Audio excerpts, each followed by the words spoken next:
phone calls that we've received and the love and the support that we have has really gotten us through this tragic week. Pastor Doyle, Pastor Matt, and Maria from Seacoast Grace Church, thank you. This is my mom's church.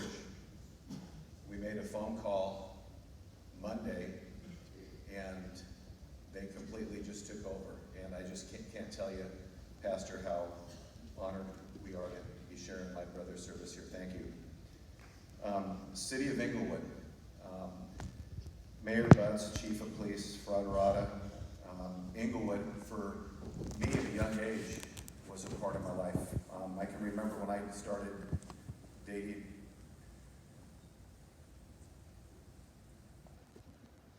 Doreen, and we knew Kaylin, we knew Kim, and all this school together. I started dating Doreen, and I probably had the same scare that some of you guys that met Mark did. I started dating a girl and found out that her dad was a police officer, and I was scared to death. But over the years of hearing Mr. Deemer talk about the police department, I had a fond feeling and heard some great stories about Inglewood PD. And then Mark hired on, and I started to hear more stories, did stuff, played baseball and softball and football with you, and then this week it's happened. And from chief from the top of the department all the way to the bottom, it's been nothing but solid. I know, Mayor, you're proud of your police department, and it has meant so much to us. The phone calls that I've got from Mark's partners that have shared stories is the things that sustain us through things like that. So from the bottom of our heart, I thank you. And I know being a police officer is very difficult, and maybe anybody that's ever had a bad encounter with a police officer, you probably deserved it, because the men and women of Inglewood PD and the Sheriff's Department and all the department police officers I've met are just solid people. Such a difficult job they have, especially today with the media and the press and stuff. And you guys do a fine job. And anytime you see a cop, you think of my brother, and you shake their hand and you thank them. They do a great job. The softball family, I'll go through this quickly, but I was just in awe the other night. I didn't realize that my brother was a very quiet, humble man. And I remember at family get-togethers, I would used to say, Mark, why do you still do the softball stuff? And then Monday night, I realized when I saw about 450 or 500 girls out in there at a vigil. And then for the first time, it really sank in what a special part of Mark's life that you were, just like the police department. The mentorship, reading, we started a GoFundMe for to help pay for the funeral. Some of the little girls that talked about how Mark had coached them, and they didn't get to go on to the college level, but how Mark's mentorship and discipline had affected them and the rest of their lives, being great wives and mothers, was awesome. The kids that didn't get the scholarships, that how with their God-given talent, Mark was able to get more out of them. The families that from some of the areas that didn't have the financial backing to pay for a scholarship, but because of their talent, my brother's ability to just get so much out of you girls, you were able to get a free scholarship, which not only helped you, but helped your families. I even read something on a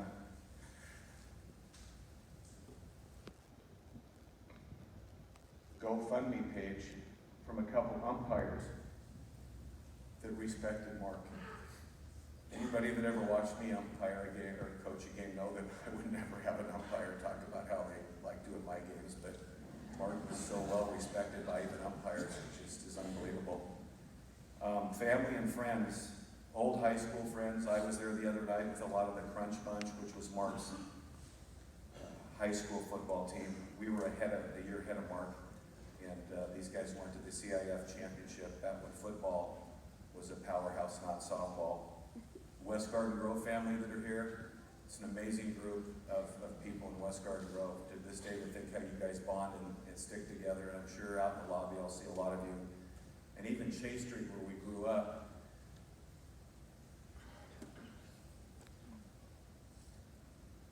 which was such an awesome upbringing. Walking around barefooted in the summer, not being afraid of all the crazy things that happen today, riding around in the car with no car seat or seat belts, listening to Sonny and Cher with mom and dad smoking with the smoke bank down to the seat. Everybody that was that age, when did you have to come home at night? When the street lights came on.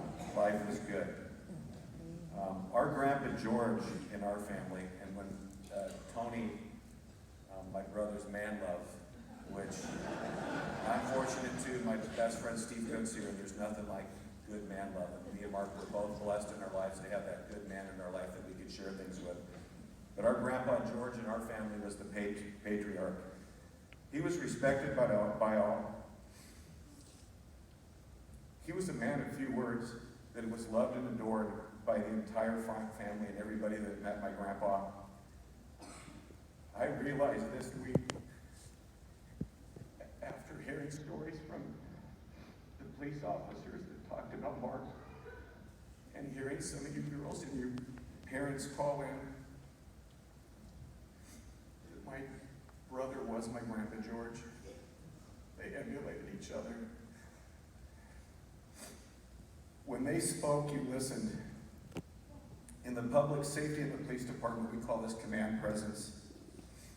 It worked for Mark. I can remember Mark would walk in when the kids were being bad, and he would yell, "Stop it," and immediately they would stop it, and I was in awe, and I would go home and try to do it.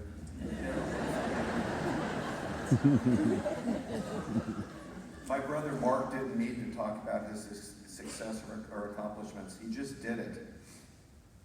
With softball, two things that kind of keyed me into what a great softball coach he was is I was a firefighter, and I was working in a battalion once that had a big softball tournament, and there was a little girl that had slid into home plate, and she had fractured her leg, actually fractured her femur, and was in a lot of pain. And it was at the end of the game, and all the coaches and parents and family were there, so we were there, and I was starting an IV on her to give her some morphine to ease her pain, and I thought once I got her sedated a little bit, I said, what type of tournament is this? And she said, this is like the premier tournament. This is like the best girls around. And I said, my brother coaches softball. And she says, what's your brother's name? And I said, Mark Campbell. And immediately they looked at me like, your brother is Mark Campbell? And I knew at that point what a special coach that he was. I also was down at our kids went to Santa Margarita Catholic High School, and I ran into the softball coach there when we first started going there. And I said, my brother coaches high school sports. And she said, he said, what's your brother's name? I said, Mark Campbell. And he said, he's the best of the best. With the police department, a lot of you know I did a lot of teaching outside of the fire department, and I remember I was teaching some classes for Los Angeles Police Department and the FBI. I mentioned to them, and any other police class that I taught, that my brother was a police officer for Inglewood. And every time I was told what a great coffee was, but Mark never came home and told us what a great coffee was or what a good softball coach is. He just did it. That was my brother. He didn't have to say it. He just did it. To my mom, nobody should have to endure burying a child. Trust me when I say I know that, Mom. Having everybody here today and listening to all the great stories and all the great speakers, it's a testament to you, Mom, on what a great man that you raised. Kayla and family.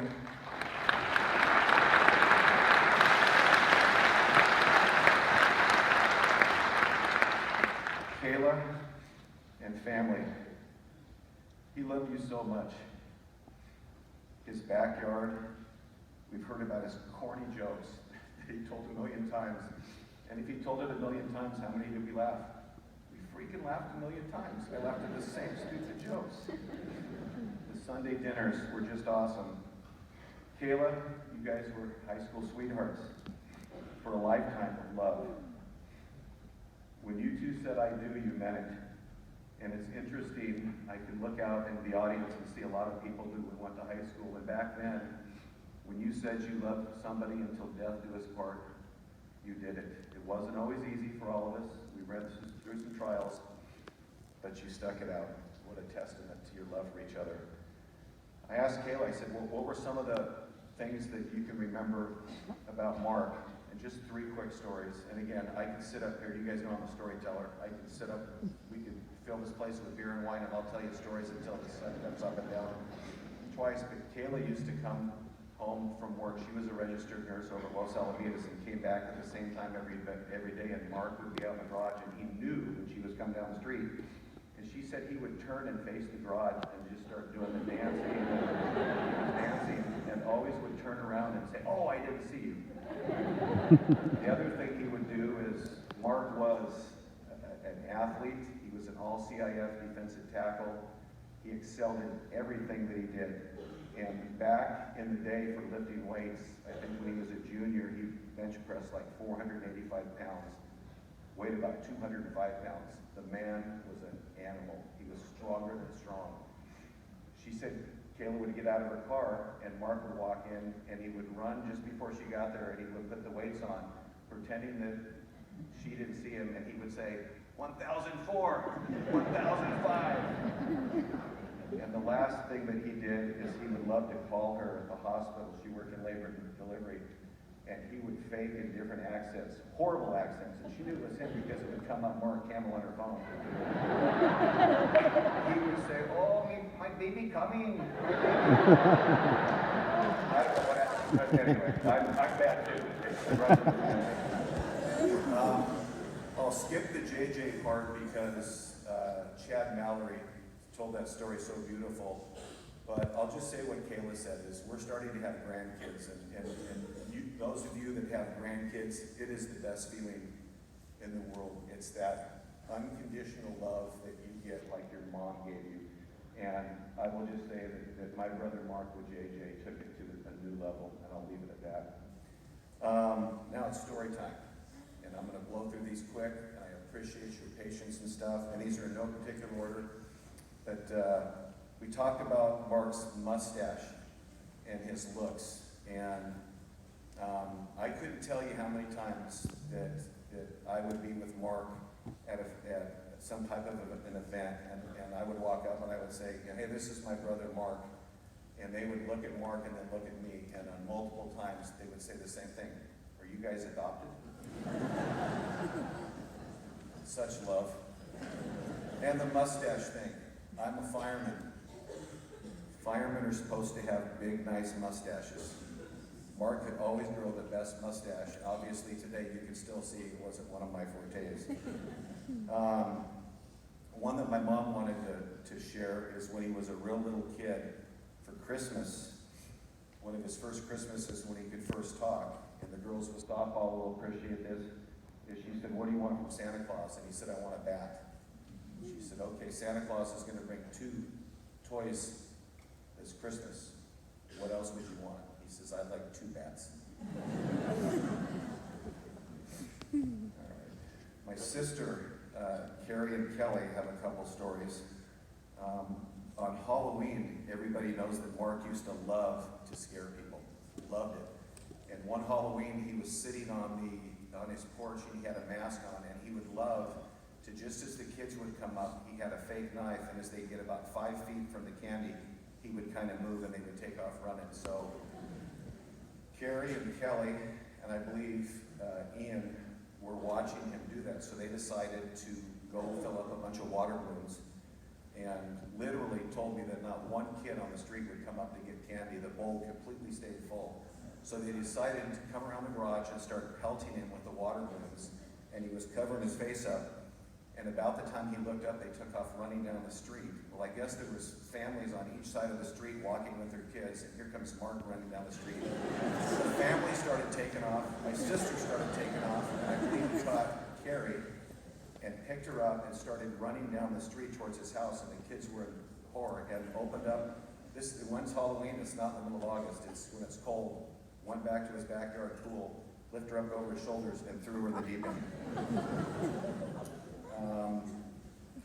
Softball girls will appreciate that. Mark was coaching 2 teams. He was coaching a high school team, and he was coaching a club team.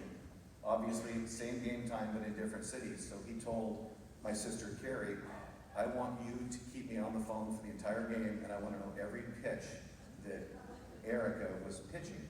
And they had a code. A fastball was like Bravo, whatever you girls throw, a slider was like Charlie up and in. So Mark, she memorized all these codes. So the entire game, Mark was saying, what did she pitch? She just pitched, okay, say alpha, alpha, alpha. And Erica would throw a fastball. And this went on the whole game for, I think, 7 innings and stuff. Mark just had to be there. Competition, family competition, very competitive family. So I thought Corey would tell the story. We go up to Navajo Lake up in Utah, and all the families got in a boat, and it was never, everything was competition. So we decided that the first family that caught 10 fish would win the competition. And I have all the family here to back me up. This is a true story. We caught a fish, then they caught a fish, and then we went up 3 fish, and then they went up 2 fish, and it got 9-9. And the kids were all screaming, and Mark's yelling at the girls to cast and get out there, and I was trying to cast. And all of a sudden, me and Mark had a pole, and my kids started screaming, "You going, Dad?" And I started reeling it in, and all of a sudden, Mark yelled out, "I got one, I got one, I got one!" So Cody, my son's telling me, "Dad, reel it in, reel it in." And everybody's screaming, we're reeling it in. And our boats were about 15 yards apart. And honest to Jesus, one fish came out of the water immediately, completely between both our boats, and we had both caught the same fish.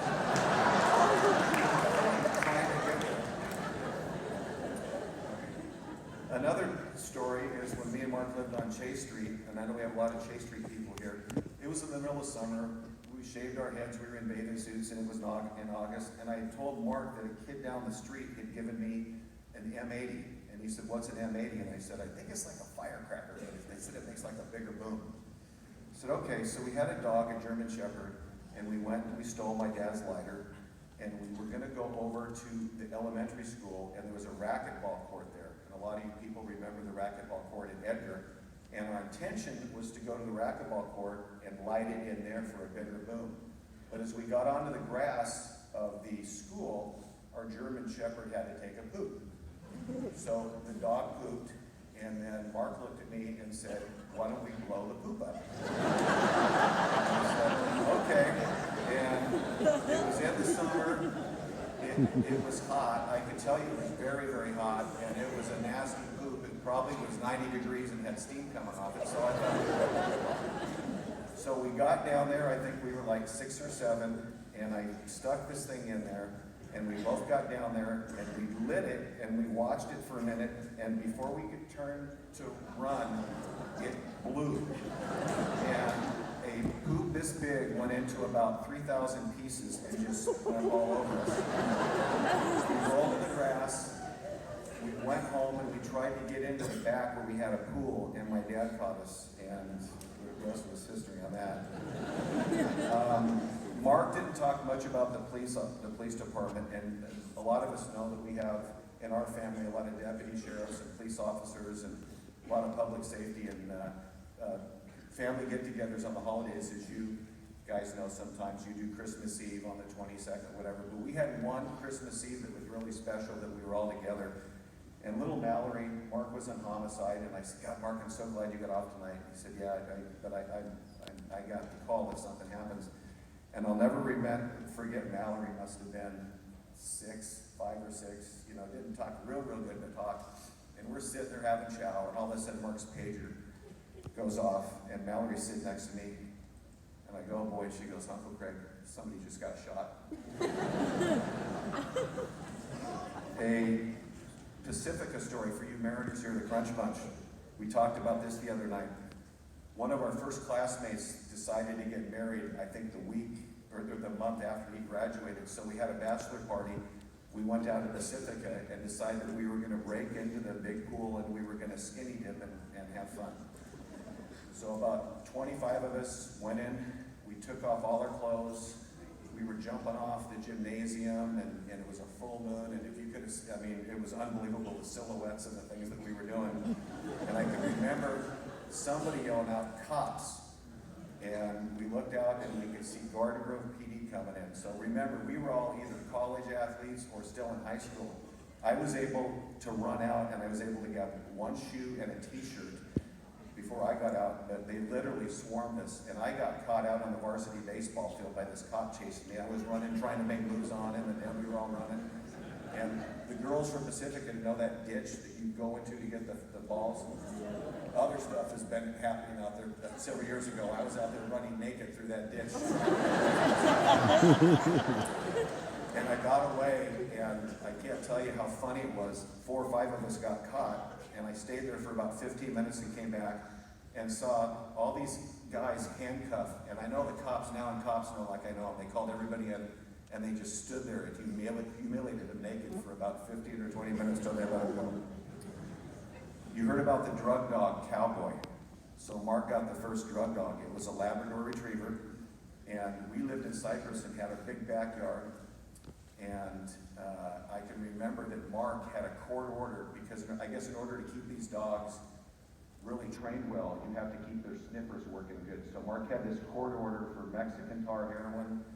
He had like a quart of PCP. He had cocaine and all this stuff. It was all it was all packaged up and measured and stuff. But I remember you kids, little, you would come to my backyard and everybody would fight to see who got to hide the PCP. And I had no idea. It was just crazy. 2 more stories, and my fondest and my most memorable was my bachelor party. And I got married first, and I had this idea. It was when the paint guns, the paintballing first started. So out in Chino Hills, Mark, who was my best man, said that there was this place where you could shoot each other with fake guns, but they have these paintballs. So I said, that's great. And at the time, I was a fireman, he was a cop, and I said, hey, I challenge you guys to this paintball thing. So we loaded up a big bus. We had 35 Inglewood cops, 35 firemen. We drove out there. Firemen, you're drinking beer, the whole out there. These guys are in the back talking. I don't know what are you talking about? It's a bachelor party. But we're boozing it up, and we get there, and they tell everybody that there's going to be this flag, and it's this jungle type thing. And whoever gets the flag first, they can get it back to your home base is the winner. So we're all sitting there having beers and stuff. The cops are over there, and all of a sudden we heard the whistle blow, and we decided to tell a couple guys, run out there, let's get this thing done quick so we can get back and have fun. Run out and get the flag, and get back so we can finish this thing and win the cops. Very competitive between, firemen and cops. So we set a couple scouts out there running, and we heard this blood-curdling scream. We heard 2 pops, and we heard 2 screams, and we heard nothing else, which caused all the firemen we got down to our stomach. Well, one of the things I neglected to tell you is the guy said it's cold. It's in December. We got married in January, and it was cold, and these paintballs are very, very hard. So no headshots, just body shots. Okay. So I'm crawling with 2 of my buddies, Bob Garland and Bob Martin, and we were laughing, crawling, and we were getting towards this bunch of trees and stuff, and all of a sudden I heard and I heard Bob start screaming, and Bob had a big mustache, and he was on his back, flipping out, and it hit him right in the lip here on the head, and all this white paint, and he's like screaming, oh my God, I got hit in the head, which caused us to lay down. So now me and Bob Martin were like trying to crawl, and I said, and we were laying down, and now we were shaking, and I said, Bob, where's it coming from? Where's it coming from? He goes, I don't know. So I said, take a peek, and I remember Bob looking up, and all of a sudden, and Bob got shot right there.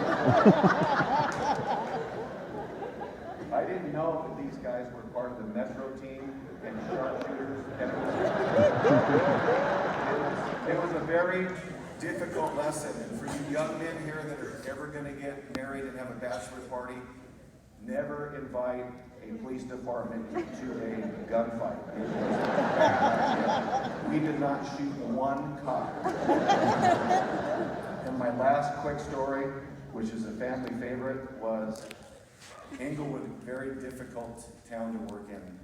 I remember back when my father-in-law was the chief of police there, talked about how it led the nation at one point in homicides, and very difficult and highly respected department. But I was always afraid that something was going to happen to Mark.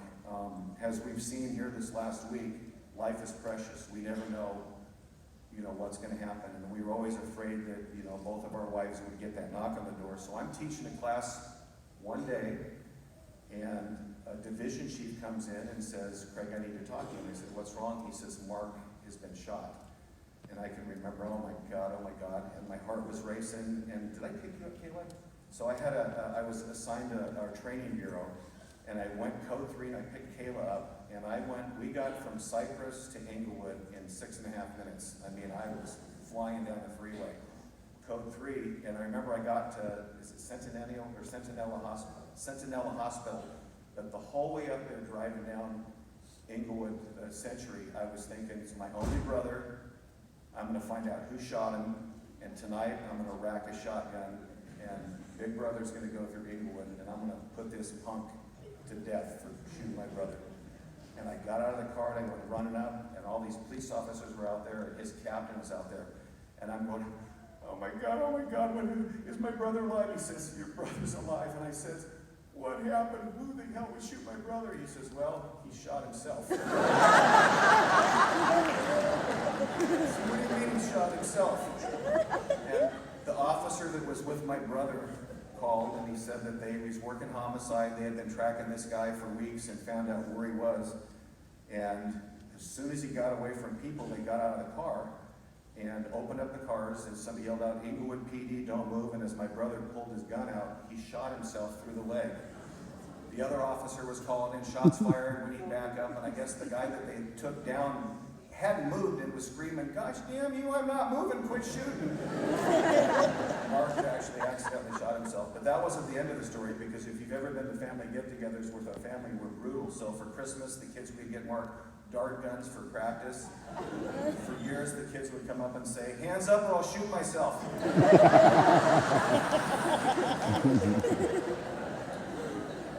I'm on the last page. I'd like to set the record straight on my brother, because I don't want any rumors. I really don't want the rest of the day to have to tell this story again. It's been a very difficult week for Kayla and for the kids, and I just find myself, every time I tell the story, it's very anxious for me. My brother Mark had not been feeling good for about the last 3 months.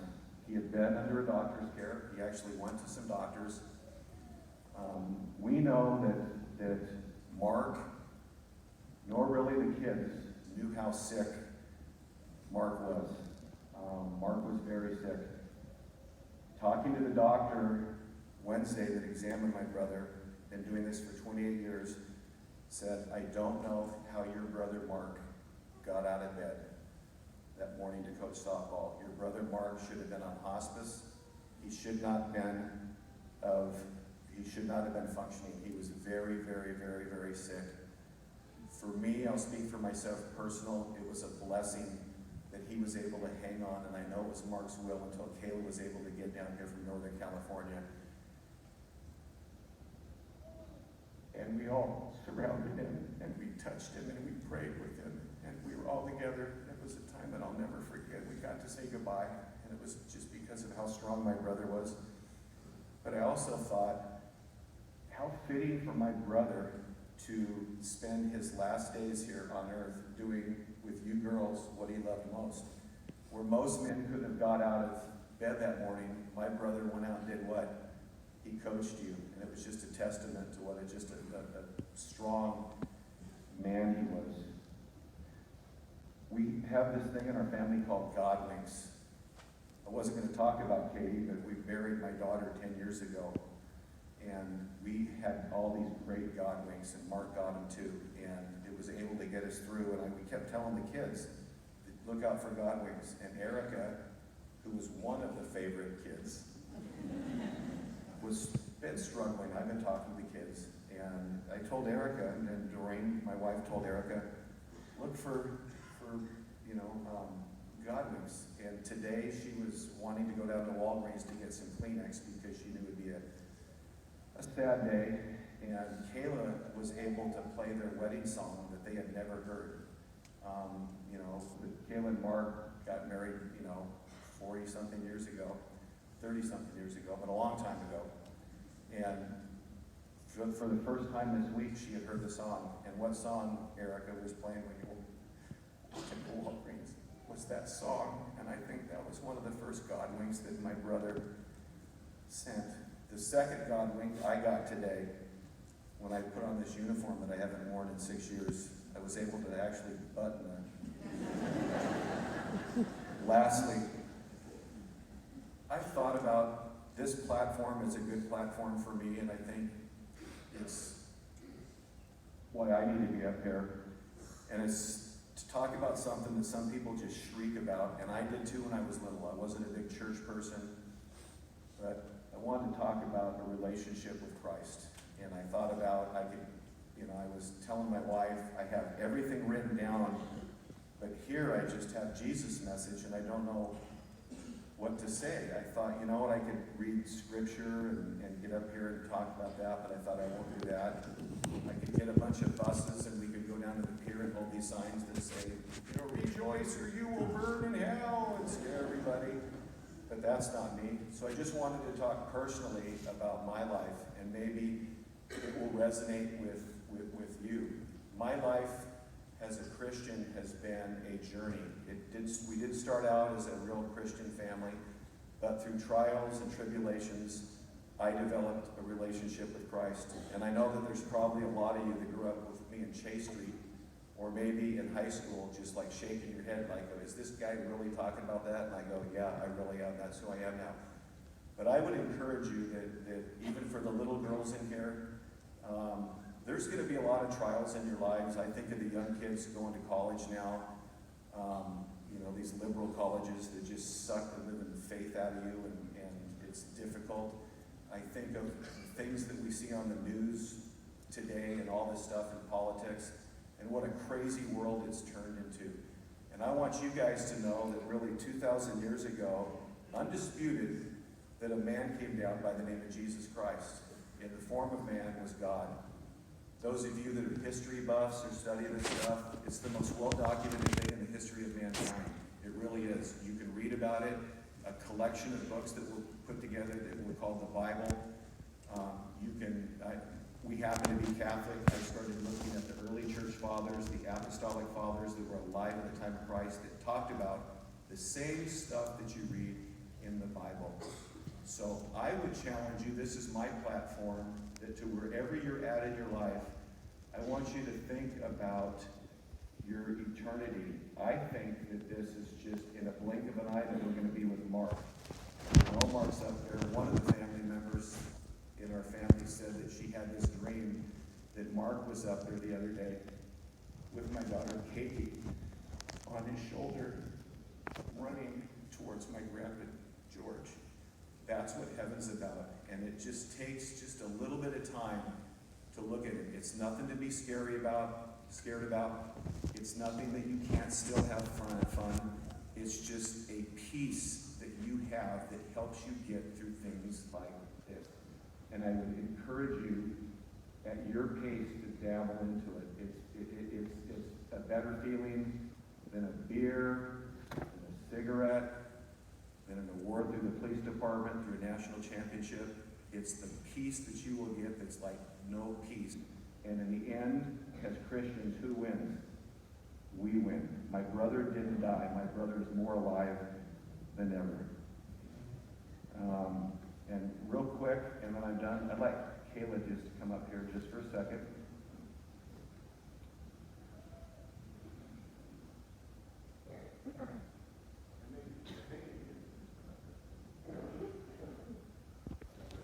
Like Uncle Craig, please. Corey, can you come up here?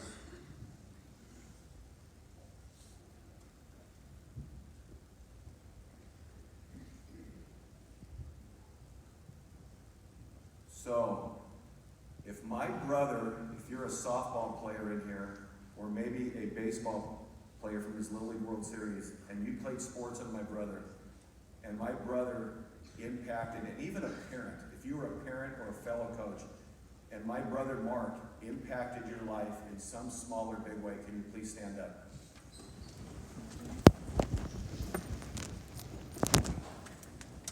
If you were a family member, it could be an aunt or an uncle or a second cousin, and there was something that you saw today, or you learned from Mark over the years, or something that resonated with you that you'll take for the rest of your life, please stand up.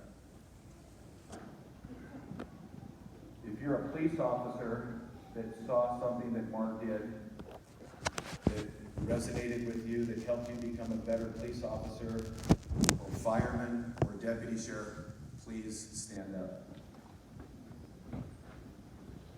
So this is pretty impactful. And sometimes I always tell people, when these things happen, we say, God's ways are not our ways. If we sit here and try to figure out why the Lord took Mark home so soon, it's very difficult. But I hope that you guys will never forget this for the rest of your life. Uncle Mark, Brother Mark, Dad, Coach, police officer, we love you so much, and we'll never forget you. Thank you.